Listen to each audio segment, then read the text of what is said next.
রুটি রুজির জন্য পাড়ি দিয়েছিলেন ওমানে, ফিরেছেন অপমান আর নির্যাতনের বোঝা নিয়ে, রাজনৈতিক প্রতিহিংসার শিকার হয়ে।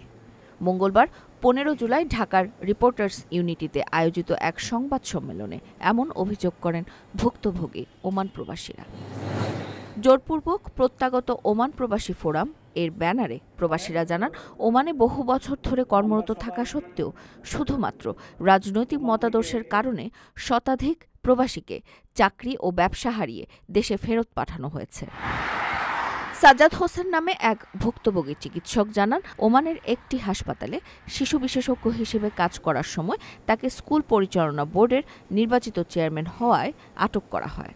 বাংলাদেশ দূতাবাসের কেউ পাশে দাঁড়ায়নি, বরং গ্রেফতারে পরোক্ষ ভূমিকা রেখেছে বলে তার অভিযোগ। আমার বিরুদ্ধে বাংলাদেশের জিম্মাদার এবং বাংলাদেশ স্কুলের জিম্মাদার বানিয়ে আমাকে অ্যারেস্ট করা হয় এবং এটা ছিল বেলেবল মামলা।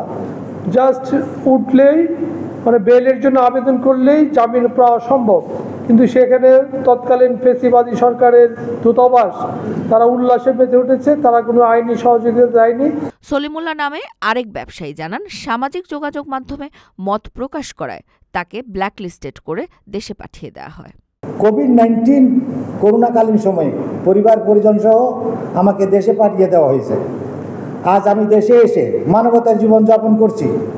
এইসব ব্যক্তি ও দূতাবাসের কিছু অসাধু কর্মকর্তার সরাসরি হস্তক্ষেপে আজ আমি সহ বহু ওমান প্রবাসীকে তাদের সর্বোচ্চ হারিয়ে পরিবার পরিজন নিয়ে দেশে চলে আসতে হয়েছে। তারা সরকারের কাছে 4টি দাবি তুলেছেন: ক্ষতিপূরণ, চাকরি ব্যবসা ফিরিয়ে দেওয়া, জড়িত কূটনীতিক ও সংগঠকদের বিচার এবং প্রত্যাবর্তনের আদেশ বাতিল। তাদের হুঁশিয়ারি, 29 জুলাইয়ের মধ্যে সাড়া না পেলে বৃহত্তর কর্মসূচির ঘোষণা আসবে।